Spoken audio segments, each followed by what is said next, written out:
Mr. McLaughlin, based on your 27 years of experience, have you seen an expansion of the efforts to stop fraud? Thank you for your question, Chairman. Over 27 years, yes, there's been a huge emphasis on protecting our customers in the industry. We have tackled this via enhancing our education programs, via workshops in our branches, educational material posted on our websites. So your own efforts in the industry, but also you've seen more regulatory pressure to disclose and report, correct?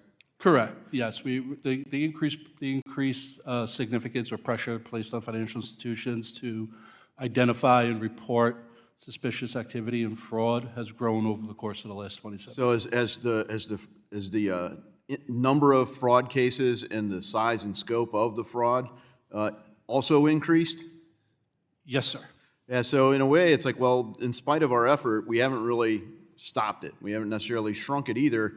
And some would say, well, gosh, imagine how bad it would be if we hadn't been doing these things. But on the other hand, maybe the way we're going about it isn't working. So could you highlight what you think works and what maybe could be done more effectively from your experience? Thank you again. From my experience, what has been working is the increased investment within the public sector on education, on advanced technologies to catch the fraud at the front door, as we call it, before they're able to transact with the institutions.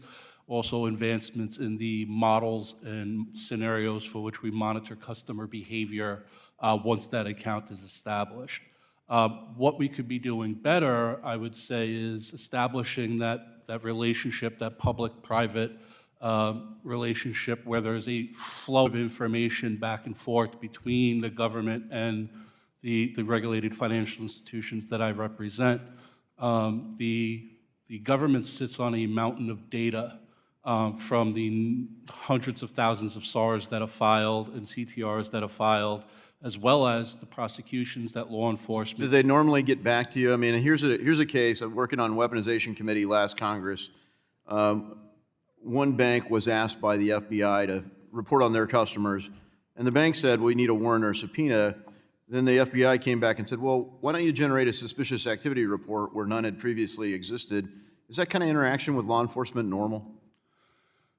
Yes, the financial services and the financial institutions that I've had the honor of working for do have good relationships with law enforcement. However, to protect the laws and the regulations that the financial institutions fall under, we do often, after conversations with law enforcement, request a subpoena to turn over information. Now, it's unusual to receive that type of conversation where a SAR wasn't filed, but usually once the SAR is filed, outreach begins and conversations and flow of data starts happening. Well, thank you for that, and I look forward to working with you all and colleagues to make our system more effective. And I just want to highlight, Mr. Brabant, I appreciate your testimony because not only are individuals being scammed, but businesses are, and especially small businesses.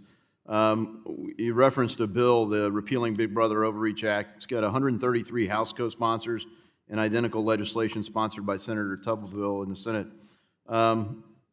In the change that you referenced that the Trump administration's done by focusing beneficial ownership reporting requirements on foreign-owned entities, is that an improvement for American citizens? I think absolutely an improvement for American citizens and an improvement for American small businesses. When you're looking at 32.6 million reports FinCEN is expecting in year one, that is not a risk-based approach. That is a needle in a haystack approach. And when you refine it down to a smaller, more risk-based approach, it should be a win. Yeah, I appreciate you also referencing what we need to do with the existing data. So thank you for that. And look, Ms. Stokes, I really appreciate your emphasis on seniors and the great work you've done to educate seniors. Working with our county prosecutors, do you have a way to roll that toolkit out through member offices so we make sure that our county prosecutors who are on the front lines, they often feel unsupported by federal resources. So in your experience, what you're seeing, are these like lone actors trying to scam people, or is it sort of an organized crime effort that's hitting individuals and businesses? Thank you for that question, Representative. You know, for a long time, we've all held this assumption that the fraudster is some guy in his mom's basement making phone calls and lurking on social media. And I'm sure those guys are still out there, but they're not the ones that are causing the majority of the problem. This is transnational. Thank you. I wish I had longer, but my time has expired, and I hope you can respond in writing. Sorry I didn't leave you enough time there. My time has expired, and I now